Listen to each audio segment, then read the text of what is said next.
என்னுடைய செய்தியின் தலைப்பு நெருப்போடு விளையாட வேண்டாம். சொன்ன உடனே நிறைய பேருக்கு தெரியும், இவர் அந்த கலிபோர்னியா நெருப்பை பற்றி பேச போகிறார் என்று. பற்றியும் பேசுவேன். நெருப்போடு விளையாட வேண்டாம். இப்போ நெருப்பு என்பது ஒரு நல்ல விஷயம். நமக்கு நெருப்பு வேண்டும், சமைப்பதற்கு நெருப்பு வேண்டும் இல்லையா? குப்பைகளை எரிக்க நமக்கு நெருப்பு வேண்டும். நாம் குளிராய் இருக்கும் பொழுது நெருப்பு நமக்கு தேவை. யோசித்து பாருங்கள், பெல்வுடிலே அடிக்கடி இந்த குளிரான நேரங்களில் நாங்கள் இந்த நெருப்பை பற்ற வைத்து சுற்றி இருந்து குளிர் காய்ந்து அது ஒரு இன்பம். ஆகவே நெருப்பு நல்லது. ஒரு பக்கத்திலே நெருப்பு நல்லது, அடுத்த பக்கத்தில் நெருப்பு ஆபத்தானது. நெருப்பிலே விழுந்து அநேகர் செத்து போயிருக்கிறார்கள். இப்படி நெருப்பு என்பது சில நேரம் கவலையான சில விஷயங்களை ஏற்படுத்துகிறது. அந்த காலத்திலே நாங்கள் இந்த காணியிலே நிறைய மரங்கள் வளர்த்தோம். அப்போ அந்த கோபக்காரர்கள் என்ன செய்வார்கள், அவற்றை கோடை காலத்திலே கொளுத்தி விடுவார்கள். அவ்வளவும் எரிந்து நாசமாய் போகும். ஆகவே நெருப்பினால் உயிர் சேதங்கள், பொருள் சேதங்கள் நிறைய நடக்கும். இப்ப வேதத்திலே ஒரு வசனத்தை நாம் வாசிப்போம். உபாகமம் 4வது அதிகாரம் 24வது வசனம். உன் தேவனாகிய கர்த்தர் பட்சிக்கிற அக்கினி, அவர் எரிச்சல் உள்ள தேவன். இந்த வசனம் ஒரு குழப்பமான வசனம். கர்த்தர் எரிச்சல் உள்ளவராம். எரிச்சல் யார் மேல அவருக்கு எரிச்சல்? நன்றாய் கவனியுங்கள். ஆண்டவர் யாரோடையும் போட்டி போடுகிறவர் அல்ல. Our God never competes with anyone. Do you know why? ஏன் தெரியுமா? அவரோடு போட்டி போடத்தக்கவன் ஒருவனும் கிடையாது. இன்னும் ஒரு தெய்வம் இருந்து ஆண்டவர் அந்த தெய்வத்தோடு போட்டி போட்டால் பரவாயில்லை. வேதத்தின்படி தேவன் ஒருவரே. அவருக்கு ஒப்பானவரோ அவருக்கு எதிரானவரோ அவருக்கு சமமான யாருமே கிடையாது. ஆனால் நீங்கள் உபாகமம் 4 வாசித்தால் அவரை தவிர வேறு விக்கிரகங்களை வேற எதையாவது வணங்கினால் எனக்கு எரிச்சல் வரும் என்று தான் அவர் சொல்லுகிறார். இது ஒரு நமக்கு வருகிற மாதிரியான ஒரு பொறாமை அல்ல, ஆனால் இது ஒரு நீதியான பரிசுத்தமான ஒரு எரிச்சல். அப்ப இந்த நான் எரிச்சல் உள்ள தேவன் என்று சொல்லுவது எதற்கு பிறகு வருகிறது? தேவன் பட்சிக்கிறார், கிணியாய் இருக்கிறார் என்று சொல்லிவிட்டு அப்புறம் வருகிறது அவர் எரிச்சல் உள்ள தேவன் என்று. அதாவது ஆண்டவருக்கு எரிச்சல் வந்தால் எரித்து போடுவார் என்றுதான் அதனுடைய அர்த்தம். இப்ப பழைய ஏற்பாட்டை பார்த்தால் எத்தனை தடவை அப்படி நடந்ததப்பா, ஞாபகம் இருக்கிறதா? ஆரோனும் மோசேயும் ஆண்டவருக்கு பலி செலுத்துகிறார்கள். ஆரோனை பிரதான ஆசாரியனாய் நியமித்தாக்கி விட்டது. அவர் அந்த அக்கினியை, அவர் பலியை செலுத்துகிறார். அதனுடைய ஆரோனும் மோசையும் போகிறார்கள். ஆரோனுடைய 2 மகன்மாரும் நினைக்கிறார்கள், ஆரோனுக்கு புத்து தென்ன இட பசி ஹிතනවා நாங்களும் வா அண்ணா வா தம்பி, நாங்களும் அப்பா செய்ததை செய்வோம் என்று. அவர்கள் அக்கினியை கொளுத்த அக்கினி அவர்களை கொளுத்தி போட்டது. அதற்கு ஏனென்றால் அவர்கள் அந்நிய அக்கினி, தகுதி இல்லாத அக்கினியை, அவர்கள் செய்ய முடியாததை கூடாததை செய்தார்கள். அக்கினி நியாய தீர்ப்பு. ஓகே, சோதோம் கொமோராவை ஆண்டவர் எப்படி அழித்தார்? சோதோம் கொமோராவை කොහොමද දෙවියන් වහන්සේ විනාශ කරේ? How did God punish Sodom and Gomorrah? With fire. நெருப்பு. புரியுதா உங்களுக்கு? கோராவின் மகன்மார் அக்கினி, அவர்கள் பூமிக்குள்ளே அவர்கள் அக்கினி இழுத்துக் கொண்டது என்ற தெய்வமே. கர்மேல் மலையில் என்ன நடந்தது? பாகாலுடைய தீர்க்கதரிசிகள் அக்கினியை வரவழைக்க பார்த்தார்கள், முடியவில்லை. 1 ராஜாக்கள் 18ஆம் அதிகாரம் 38ஆம் வசனம் என்ன சொல்லுகிறது? அக்கினி, வானத்திலிருந்து அக்கினி வந்து அந்த பலியை பட்சித்து போட்டது. ஆண்டவர் அக்கினியை பயன்படுத்தினார் மக்களை நியாயம் தீர்க்க. இப்போ சில பேர் சொல்லுவார்கள், அது பழைய ஏற்பாடு தானே சொல்லுவாங்களா இல்லையா? You know, people would say, oh, that's the Old Testament. In the Old Testament, God was ferocious, He was harsh, He was punishing. But in the New Testament, He became gracious. பழைய ஏற்பாட்டிலே அவர் கோரமானவர். அவர் அடித்தார், நொறுக்கினார், ரத்தம் சிந்தினார். ஆனால் புதிய ஏற்பாட்டில் அவர் கிருபையாய் வந்து விட்டார். அடிக்கடி முந்தி நான் என்ன ஆக்களுக்கு சொல்லுவேன், அதை விளக்க எனக்கு நேரம் இல்லை. இப்போ ஊழியம் நான் செய்யும் பொழுது யாராவது என்னை அடித்தால் அடியே வாங்கிக் கொள்வேன். ஹங்கி முத்தாங் செல் மமாய் மர்சி ஹங்கி முத்தாங் செல்லான் கர்ண கொட்ட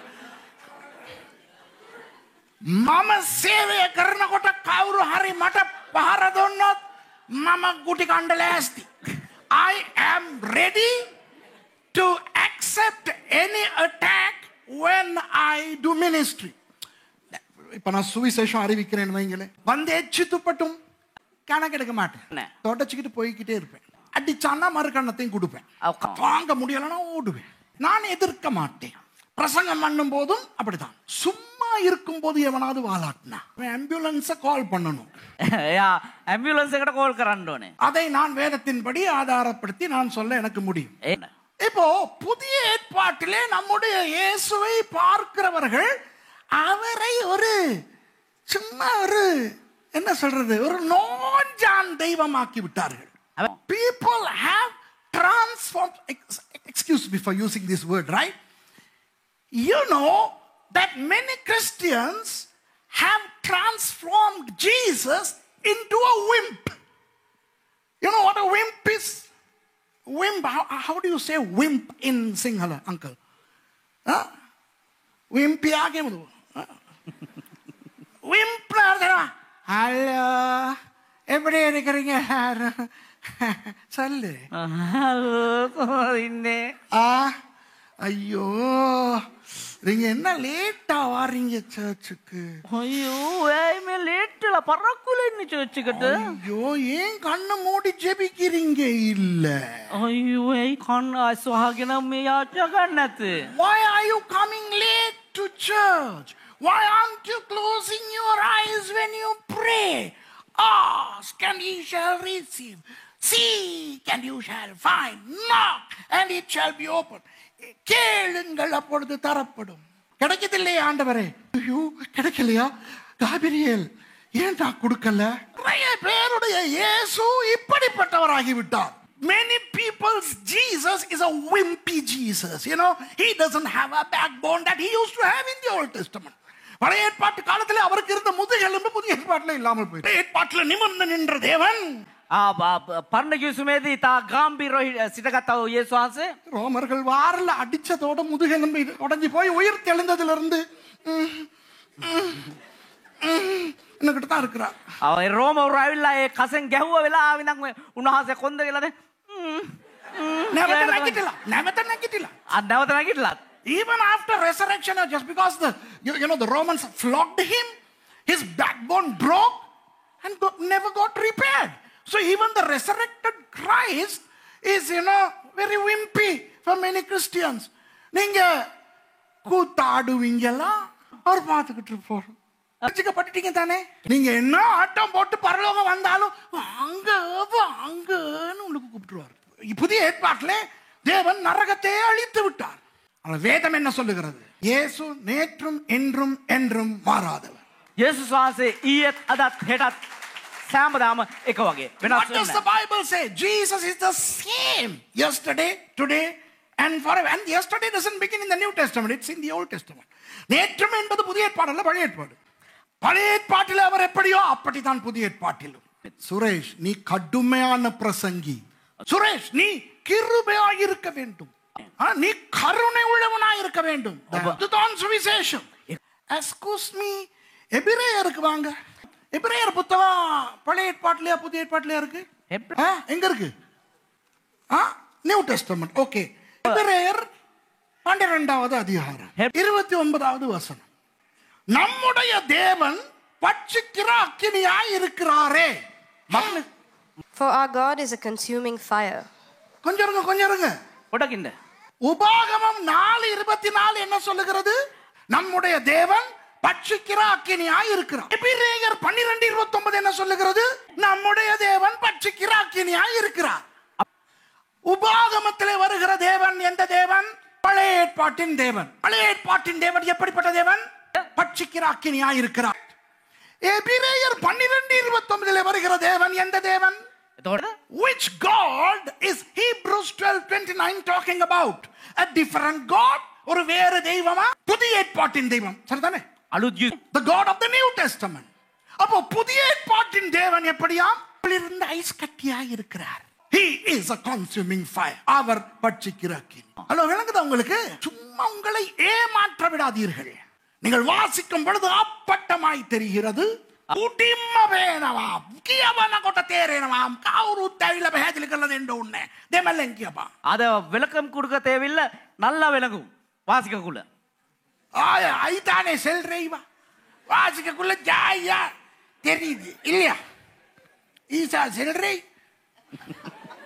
நம்முடைய தேவன் பட்சிக்கிறாக்கினியாய் இருக்கிறார் இருந்தாரல்ல ஹலோ ஹலோ கவனிங்க it doesn't say what does it say in Hebrews 12:29 For our God is a consuming fire. yes it doesn't say you know what our God used to be a consuming fire our God was fire no is and if you don't understand is then finished சொல்லவில்லை நம்முடைய தேவன் பட்சிக்கிற அக்கினியாய் இருந்தாரே இருக்கிறாரே எபிரேயர் புத்தகம் புதிய ஏற்பாட்டுல අලුත් යේසුමේ புதிய ஏற்பாட்டுல எங்க பின்னுக்கு மத்தேயு மார்க்கு லூக்கா யோவானுக்கு பிறகு சுவிசேஷத்துக்கு பிறகு இந்த தெய்வமே சுவிசேஷத்திலே இயேசுவானவர் வந்து நமக்காக மரித்து உயிர் தெழுந்த பிறகும் பட்சிக்கிற அக்கினியாய் இருக்கிறார் எபிரேயர் புத்தகம் அப்போஸ்தலருடைய நடபடிகளுக்கு பிறகு வருகிறது அப்போஸ்தலருடைய நடபடிகள் என்பது சபையின் ஆரம்பம் யூதர்களிடத்திலிருந்து புறஜாதியாருக்கு சுவிசேஷம் போகிற அந்த சம்பவங்கள் எல்லாம் பிறகு நம் இயேசு பட்சிக்கிற அக்கினியாய் இருக்கிறார் எபிரேயர் புத்தகம் எங்கே வருகிறது தெரியுமா பவுல் அடியார் எழுதின 13 நிருபங்களுக்கு பிறகு வருகிறது பவுல் அடியாருடைய நிருபங்களில் உள்ள சில விஷயங்கள் என்ன அன்பு கிருபை ஆவியின் வரங்கள் ரோமர் புத்தகத்திலே தேவ கிருபை எல்லா மாம்சத்தின் மேலும் வருகிறது 1 கொரிந்தியர் 13 ஞாபகம் இருக்கா அன்பு அன்பு அன்பு நான் எவ்வளவு பெரிய எவனா இருந்தாலும் அன்பு எனக்கு இல்லாவிட்டால் நான் ஒன்றும் இல்லை எபேசியர் அதிலே வருகிற அந்த அப்போஸ்தலர்கள் தீர்க்கதரிசிகள் அந்த சபையின் ஊழியங்கள் remember in Ephesians the fivefold ministry hey what about Philippians rejoice in the Lord always கர்த்தருக்குள் எப்பொழுதும் சந்தோஷமாயிருங்க பிலிப்பியர் புத்தகம் தெசலோனிக்கேயர் கவலைப்படாதீங்க இயேசு வர்றார் உங்களை எடுத்துக்கிட்டு போவார் உங்களை ஆறுதல் படுத்துங்க இவ்வளவு நல்ல அழகான இதமானவைகளை எல்லாம் சொல்லிவிட்டு நம்முடைய தேவன் பட்சிக்கிற அக்கினியாய் இருக்கிறாரு இல்ல பாஸ்டர் சுரேஷ் நீங்க உங்களுடைய இறையில குழப்பிக்கிட்டு இருக்கீங்க Suresh you have compromised your theology you're confused what Hebrews says is that the Jews I mean the book says it's Hebrews எபிரேயர் என்பது எபிரேயர்களுக்கு யூதர்களுக்கு எழுதப்பட்டது யூதர்களுக்கு இன்னும் புதிய ஏற்பாட்டிலும் ஆண்டவர் பட்சிக்கிற அக்கினியாய் இருக்கிறார் என்று தான் காட்டுகிறது you know Suresh you must polish your theology the book of Hebrews is written to Hebrews the Jews and it says God is still a consuming fire to them not to us who are under grace they are under the law நாம் கிருபைக்கு கீழே இருக்கிறோம் அவர்கள் நியாயப்பிரமாணத்துக்கு கீழே இருக்கிறார் அப்போ தேவன் யாருக்கு பட்சிக்கிற அக்கினியாய் இருக்கிறாராம் நியாயப்பிரமாணத்துக்கு உட்பட்டவர்களுக்கு நாம் கிருபைக்கு கீழே இருக்கிறோம் நமக்கு அவர் பட்சிக்கிற அக்கினி அல்ல அப்படியா அப்ப அதுக்கு முதல் வசனத்தை வாசிப்போமா எபிரேயர் 12:28 ஆதலால் அசைவில்லாத ராஜ்யத்தை பெறுகிறவர்களாகிய நாம் பயத்தோடும் பக்தியோடும் தேவனுக்கு பிரியமாய் ஆராதனை செய்யும்படி கிருபையை பற்றிக் கொள்ள கடவோம் விளங்குதா அறிவு கெட்டவர்கள் என்ன சொல்லுகிறார்கள் தெரியுமா கிருபையும் நியாய பிரமாணத்தையும் குழப்பிக் கொண்டிருக்கிறார்கள் நாம் நியாய பிரமாணத்துக்கு கீழே அல்ல நாம் பழைய ஏற்பாட்டு காலத்திலே அல்ல நமக்கு பழைய ஏற்பாடு வேண்டும் ஆனால் நாம் புதிய ஏற்பாட்டு மக்கள் புதிய ஏற்பாட்டிலே கிருபை நாம் கிருபையின் கீழே இருக்கிறோம் கிருபையின் காலத்திலே இருக்கிறோம் அப்போ இந்த வசனம் என்ன சொல்லுகிறது கிருபையை பற்றிக் கொள்ள கடவோம் கிருபையை பற்றிக் கொள்ள கடவோம் சொல்லிக் கொடுக்க போறேன் கவனிங்க கிருபையை பற்றிக் கொள்ள கடவோம் எப்படி பற்றிக் கொள்ள போகிறோம் பயத்தோடும் பக்தியோடும் தேவனுக்கு பிரியமான ஆராதனை செய்ய விளங்குதா பாஸ்டருக்கு விருப்பமான மாதிரி ஆராதனை செய்ய அல்ல ஒரு பாஸ்டருக்கு விருப்பம் முழங்கால்ல இருந்து ஆராதனை பண்றது சில பாஸ்டர்மார் நீங்க நின்று கொண்டு கையை தூக்கி கொண்டு ஆராதிக்கிறது சில பாஸ்டர்மாருக்கு வேணும் நீங்க முக்காடு போட்டுக்கிட்டு ஜெபிக்கிறது சில பாஸ்டர் சொல்லுவாங்க அதெல்லாம் வேணாம் சும்மா தலையை மூடாம வர்ஷிப் பண்ணுங்க சில பாஸ்டர்மார் சொல்லுவாங்க அந்நிய பாஷையில ஆராதனை செய்யுங்க சில பாஸ்டர்மார் சொல்லுவாங்க அதெல்லாம் வீட்டுல பேசிக்கோ சபைக்கு வந்து அந்நிய பாஷை பேசாத now the problem is who are you going to please which pastor are you going to please எந்த பாஸ்டருக்கு நீங்கள் திருப்தியை கொடுக்க போகிறீர்கள்? சில சபைகளிலே இப்படித்தான் ஆராதிக்க வேண்டும். இந்த சபையில மியூசிக் எல்லாம் பின்னுக்கு, வேற சபையில மியூசிக் முன்னுக்கு. அப்ப எங்கே வைக்க போகிறீர்கள் உங்களுடைய இசை? உங்களுக்கு என்ன சொல்லப்படுகிறது? அவனுக்கு பிரியமானபடி அல்ல, அந்த சபைக்கு இந்த சபைக்கு பிரியமானபடி அல்ல, அந்த கலாச்சாரத்துக்கு இந்த கலாச்சாரத்துக்கு பிரியமானபடி அல்ல, தேவனுக்கு பிரியமானபடி ஆராதனை செய்ய வேண்டும். விளங்குதா? அப்படி ஆண்டவருக்கு ஆராதனை செய்யும் போது எப்படி கிருபையை பற்றிக் கொள்ளட்டுமாம்? பயத்தோடும் தேவ பக்தியோடும். ஆமாவா இல்லையா? இன்று அநேகருக்கு தேவ பயம் இல்லை. What are they doing? என்ன செய்கிறார்கள்? நெருப்போடு விளையாடுகிறார்கள். They are playing with fire. இப்ப விளங்குதா இந்த பிரசங்கம்? இன்றைக்கு அநேக கிறிஸ்தவர்கள் கிருபையை பற்றிக் கொண்டிருக்கிறோம் என்று எண்ணி பயம் இல்லாமல் தேவனை கோபப்படுத்துகிறார்கள், நெருப்போடு விளையாடுகிறார்கள். ஆண்டவர் இன்றைக்கு நெருப்பை பயன்படுத்தி நியாயம் தீர்க்கிறாரா? நிச்சயமாக. நன்றாய் கவனியுங்கள். நான் சொல்லவில்லை பற்றி எரிகிற அவ்வளவு காட்டு தீயும் தேவனுடைய நியாய தீர்ப்புகள் என்று. நான் அப்படி சொல்லவில்லை. ஆனால் இப்போ கலிபோர்னியாவிலே கொழுந்து விட்டு எரிகிறதே, அது தேவனுடைய நியாய தீர்ப்பு. இப்ப கலிபோர்னியாவை நீங்கள் எடுத்துக்கொண்டால் வருஷம் காட்டு தீ அங்க வரும். கலிபோர்னியா என்பது வெப்ப வலய பிராந்தியம். கோடை காலத்திலே அங்கே அக்கினி வரும். ஆனால் இப்போ அங்கே என்ன எரிகிறது தெரியுமா? காடு. அது காட்டு தீயாய் அல்ல, இப்போ வீட்டு தீயாய் மாறி இருக்கிறது. ஒரு சில வருஷங்களுக்கு முன்பதாக கலிபோர்னியாவிலே அந்த ஹாலிவுட் சைன் கிட்ட போயிருக்கிறோம். நாங்கள் எல்லாரும் போயிருக்கிறோம். A few years ago, Mercy, Misha, myself and some of others, we were up there on the hill where the Hollywood sign is. அந்த இடத்துல இருந்து கீழே பார்க்கிறேன். இவ்வளவு காலம் கீழே இருந்துதான் அந்த ஹாலிவுட் சைனை பார்த்திருக்கிறோம். Until then we had been seeing the Hollywood sign from Los Angeles but not from where the sign is. அப்ப எனக்கு இங்க இருந்து பார்க்க தெரிகிறது. யூனிவர்சல் ஸ்டுடியோஸ் தெரியுது, MGM metro Goldwyn mayor studio தெரிகிறது, டிஸ்னி ஸ்டுடியோ தெரிகிறது, டிஸ்னி பிரதர்ஸ் தெரிகிறது, யூனிவர்சல் ஸ்டுடியோஸ் தெரிகிறது. யூனிவர்சல் ஸ்டுடியோக்கு பேர். From there I could see Metro Goldwyn Mayer Studios, Universal Studios, Disney Studios, Warner Brothers Studios. And I began to speak to God. நான் ஆண்டவரோடு பேச ஆரம்பித்தேன். ஆண்டவரே, இந்த ஹாலிவுட்டில் இருந்து அசுத்தங்கள் உலகம் முழுக்க சினிமா மூலமாய் போகிறது. எனக்கு ஒரு சில வருடங்களுக்கு முன்பு ஹாலிவுட்டில் இருந்து The Last Temptation of Christ, இயேசுவின் கடைசி சோதனை என்ற பெயரில் ஒரு படம் வெளியிட்டிருந்தார்கள். அதில் அவர்கள் என்ன கருத்து என்றால், இயேசுவுக்கும் மகதலேனா மரியாளுக்கும் கள்ளத் தொடர்பு இருந்ததாம்.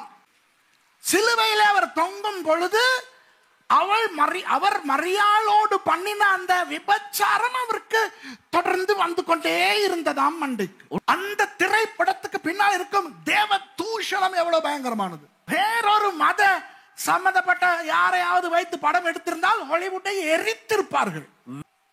அப்ப நான் சொன்னேன், ஆண்டவரே, இந்த ஹாலிவுட் ஒரு அருவருப்பு, அசிங்கம், அசுத்தம். ஆனால் அவர்களுக்கு ஹாலிவுட் என்ற ஒரு அழகான சைன் இருக்கிறது. நான் சொன்னேன், ஆண்டவரே, நீங்கள் எனக்கும் ஒரு would கொடுத்திருக்கிறீர்கள், Bellwood. I said, Lord, you have given me also a wood, Bellwood, from where the word of God is going all over the world. தேவனுடைய வார்த்தை போகிறது உலகம் எங்கும். එතන දෙවියන් වහන්සේගේ වචන යනවා ලෝකේ පුරාවට. 3 வருஷம் தாங்க ஆண்டவரே, 3 வருஷத்துல இந்த மாதிரி ஒரு பெல்வுட் சைன் நான் அந்த காணில போட போறேன். අවුරුදු 3ක් දෙන්න ස්වාමිනේ, අවුරුදු 3ක් ඇතුළත මම මේ වගේ ලස්සන බෝඩ්ඩයක් බෙල්ලුඩ් වල දානවා. I said, Lord, give me 3 years. I will put a sign called Bellwood sign. நான் யாரிடத்திலும் சொல்லவில்லை. මම කාටවත් මේ කිව්වේ I never divulged it to anyone. The first person I told was Brother Rohan. நான் முதல் சொன்னது யாருக்கு தெரியுமா? Brother Rohan. ඒක ඉස්සෙල්ලාම කාටද දන්නවද කිව්වේ? සහෝදර රෝහන්ට. நான் பணம் சேர்த்து මම මුදල් එකතු කරලා பைக்ல அங்க எல்லாம் அலைஞ்சு எங்க இருந்து பார்த்தா தெரியும் என்று බයික් එකේ එහෙ මෙහෙ රවුම් ගහලා බැලුවා, කොහේ ඉඳන් බැලුවොත් මේ බෝඩ් එක හොඳට පැහැදිලිව පේන්නේ. Bellwood sign போட்டேன். ඊට පස්සේ බෙල්ලුඩ් බෝඩ් එක දැම්මා. I went on the bike all over to see from whence could you see the sign. என்ன சொல்லுகிறேன் என்றால், ஐயோ, நான் அந்த இடங்களுக்கு போய் வந்திருக்கிறேன் அப்பா. அந்த ஹாலிவுட் மலை எரிய கூடிய ஒரு இடம் அல்ல அப்பா. அந்த லாஸ் ஏஞ்சலிஸிலே அந்த ஹாலிவுட் நடிகர்கள், இயக்குனர்கள் கோடிக்கணக்காய் அவர்கள் கட்டி இருக்கிற அந்த பங்களாக்கள், ஐயோ அங்கெல்லாம் நெருப்பு எரிய முடியாது ராசாத்தி. பாதுகாப்பாய், ஐயோ பயங்கரமான பாதுகாப்போடு இருக்கிற இடம் அது. ஹாலிவுட் முந்தி இருந்தே ஆண்டவரை சீண்டி கொண்டு வருகிறது. For a long time. For a long time. எவ்வளவு என்று தான் ஆண்டவர் பொறுப்பார். How long would God wait? ஆண்டவர் அமெரிக்காவுக்கு கடைசி 4 வருஷங்களை கொடுத்திருக்கிறார். அதனால் தான் டொனால்ட் ட்ரம்பை ஆண்டவர் ஏற்படுத்தினார். ஒரு வேலை சபை எடுத்துக்கொள்ளப்படாவிட்டால், இப்பொழுது சொல்வதை ரெக்கார்ட் பண்ணுது, கேட்டுக்கிறீங்க. Say something which is recorded. If the rapture doesn't happen after the reign of Donald Trump, America will plunge into ungodliness and the related evils. Donald ட்ரம்பின் 4 வருடங்களுக்கு பிறகு அமெரிக்கா தேவனை விட்டு எவ்வளவு விலகி போகும் என்றால், அப்படியே ஆவியிலும் விழுந்து ஒரு பெரிய ஒரு ஒரு ஒரு அதிகாரமுள்ள தேசம் என்ற நிலையிலிருந்து விழுந்து போய்விடும். அவர்களுக்கு 4 கடைசி வருடங்களை ஆண்டவர் கொடுத்திருக்கிறார். கர்த்தர் சொல்லுவதற்கு அமெரிக்கா செவி கொடுக்க கடவுது. ஓகேயா? இப்போ ஜனவரி 5ஆம் தேதி குளோபல் அவார்ட் செரமனி நடக்கிறது. ஞாயிற்றுக்கிழமை இரவு. ஞாயிற்றுக்கிழமை என்றால் ஆராதனைக்கு போக வேண்டிய நாள். இவர்கள் குளோபல் அவார்ட்ஸுக்கு போகிறார்கள். வருகிற நீங்கள் பாருங்கள், அதிலே தேவனை கேவலப்படுத்துகிறார்கள். They're ridiculing God. They're saying keep God out of California. We don't need God. நமக்கு தேவன் தேவையில்லை. தேவன் கலிபோர்னியாவுக்கு தேவையில்லை. 30 மணித்தியாலங்களில் திடீரென நெருப்பு பற்றினது. முதல் அந்த தீயை அணைக்க அழைக்கப்பட்ட தீ அணைப்பு வண்டியிலே இருந்தவருடைய சம்பவத்தை நான் உங்களுக்கு சொல்லுகிறேன். அவர் உட்கார்ந்திருக்கிறாராம், அழைப்பு வருகிறதாம், நெருப்பு பற்றி விட்டது என்று. அவர் நினைத்தாராம், வழக்கம் போல வண்டியில் ஏறியாச்சு, போயாச்சு, 2-3 ஹவர்ல திரும்பி வந்துடலாம், அதை அணைத்துட்டு என்று போனார்களாம். ஒரு இடம் தான் பற்றி எரிகிறதாம். இது அவர் சொன்னது, நான் அல்ல. This is the report of that guy, not me. Okay, so he went and then with the team they got the hose, fire hose and everything, and then he held the fire thing, the hose. அவர் அந்த இறங்கி அந்த ட்ரக்ல இருந்து அந்த தீயை அணைக்க அந்த இதை எடுத்த போது சொல்லுகிறார், அந்த நெருப்பு இவரை பார்த்து, என்னையா அணைக்க பார்க்கிறாய் என்று கேட்பது போல தெரிந்ததாம். இவர் ஷாக்கானார். இப்படி ஒரு அனுபவம் வாழ்க்கையில இவருக்கு வரவில்லையா? அவருடைய வாழ்க்கையில இதை விட பெரிய அக்கினிகளை அவர் கண்டாராம். ஒரு இடம் தான் எரிகிறதாம். இவர் அந்த ஹோஸை எடுக்கும் பொழுது அந்த நெருப்பு இவரை பார்த்து அப்படி கேட்டதோடு என்று பார்த்து கொண்டிருக்க அப்படியே பரவினதாம். அந்த ஹோஸை போட்டுட்டு ஓட வேண்டி வந்ததாம், அந்த சூடை தாங்க முடியாமல். இந்த நெருப்பு ஒரு நெருப்பல்ல, இது ஒரு நபர் என்று அவர் சொல்லுகிறார். ஒரு பெரிய ஒரு ஒரு பூதாகரமான ஒரு தீ என்கின்ற ஒரு ஆள் தான் இது என்று அவர் சொல்லுகிறார். அந்த அக்கினி பழி வாங்க துடிக்கிறது மாதிரி தெரிகிறதாம். அழிக்காமல் விட மாட்டேன் என்று சொல்வது போல இருக்கிறது. 14,000 தீ அணைப்பு வண்டிகள் அங்கு வேலை செய்கின்றன.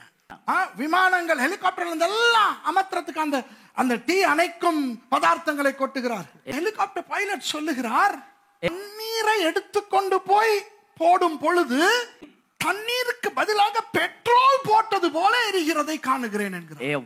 7ஆம் தேதியிலிருந்து இன்று 19ஆம் தேதி 12 நாட்களாக கலிபோர்னியா எரிந்து கொண்டிருக்கிறது. ஒரு சில கிறிஸ்தவர்கள் அதை குறித்து என்ன சொல்லுகிறார்கள் என்று யூடியூபில் பாருங்கள். அந்த பேஷன் ஆஃப் தி கிரைஸ்ட் படத்தை எடுத்தாரே மெல் கிப்சன், அவர் ஒரு கிறிஸ்தவர். அவர் என்ன சொல்லுகிறார் என்று பாருங்கள். ரம்போ நடித்தாரே சில்வெஸ்டர் ஸ்டாலோன், ராக்கி, ரம்போ அதெல்லாம் நடிச்சார். அவர் ஒரு ரட்சிக்கப்பட்டவர். அவர் என்ன சொல்லுகிறார் என்று கேளுங்கள்.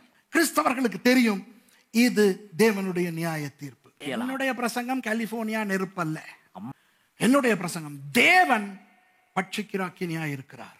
நெருப்போடு விளையாட வேண்டாம். Don't play with fire. நெருப்போடு விளையாடுவது என்றால் என்ன? வசனத்துக்கு விரோதமாய் போவது. இன்றைக்கு பிசாசு வேறு மதங்களில் இருந்து ரட்சிக்கப்பட்ட உங்களை திரும்ப அந்த மதங்களுக்கு கொண்டு போக முயற்சிக்கவே மாட்டான். ஆனால் உங்களை சபையிலேயே வைத்து வசனத்துக்கு புறம்பாய் வாழ வைப்பான். அப்போ உங்களுக்கு தெரியாது நீங்கள் நெருப்போடு விளையாடுகிறீர்கள் என்று. பரிசுத்த வேதாகமம் இதுல ஒன்றையும் கூட்டக்கூடாது, ஒன்றையும் குறைக்க கூடாது. ஆனா என்ன நடக்கிறது? என்னுடைய கருத்துக்கள் 153 போட்டு நான் ஒரு பைபிள் விற்கிறேன், $3000 விற்கிறேன். கவனிங்க, நெருப்போடு விளையாடுகிறார்கள். வேதத்தோடு விளையாட வேண்டாம். உனக்கு பணம் என்ன, வேற ஏதாவது வார்த்தையை விற்காத. எண்ணெயை போத்தல்ல குப்பியா வச்சிருக்கிறாங்க. இந்த எண்ணெயை வாங்குங்கள், இதை குடியுங்கள், இதை தேயுங்கள், இதுல அற்புதம் இருக்கிறது. ஐயோ, வசனத்துல வேற காட்டுறாங்க, மூப்பர்கள் வந்து எண்ணெய் வைத்து தேய்த்தால் சுகமாகும் என்று. நெருப்போட விளையாடுறீங்க. விளங்குதா உங்களுக்கு?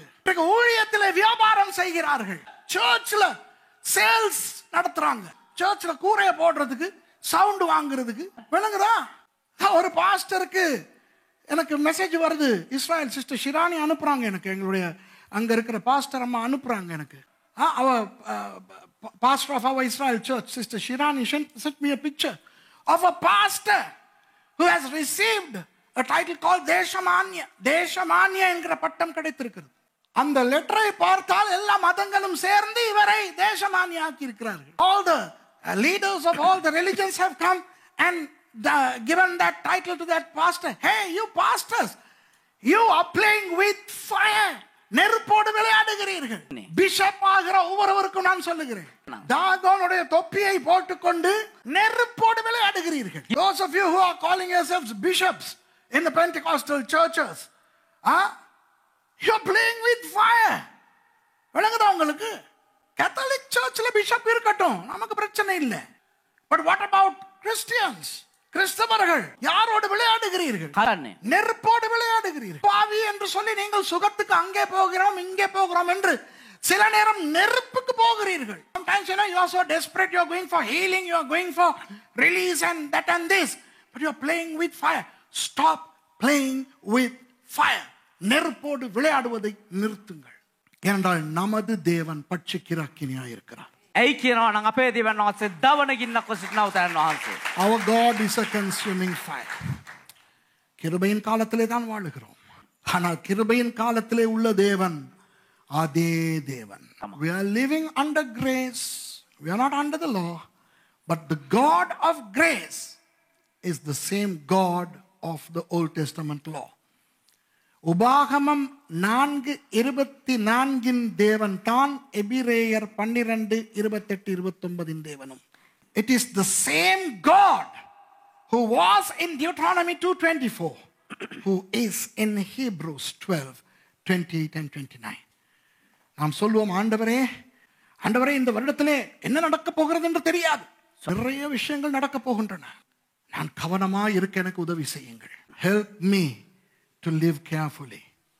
ஊழியத்தை விட்டவர்கள் நெருப்போடு விளையாடுவதை நிறுத்திவிட்டு மறுபடி ஊழியத்திலே காலை வையுங்கள். கள்ள தொடர்புகள் வைத்திருக்கிறவர்கள் நெருப்போடு விளையாடுகிறீர்கள், நிறுத்துங்கள். பொய் சொல்லிக் கொண்டு திரிகிறவர்கள், போல் சொல்லிக் கொண்டு திரிகிறவர்கள், பொறாமையிலே அலைந்து கொண்டிருக்கிறவர்கள், people who are lying, people who are jealous, people who carry tales, you are playing with fire. Stop it. நெருப்போடு விளையாடுகிறீர்கள், நிறுத்துங்கள். தேவனுக்கு கொடுக்க வேண்டிய மகிமையை மனுஷனுக்கு கொடுத்து கொண்டிருக்கிறவர்கள் நெருப்போடு விளையாடுகிறீர்கள், நிறுத்துங்கள். Those of you who give glory to men, the glory which God alone deserves, you are playing with fire. Stop.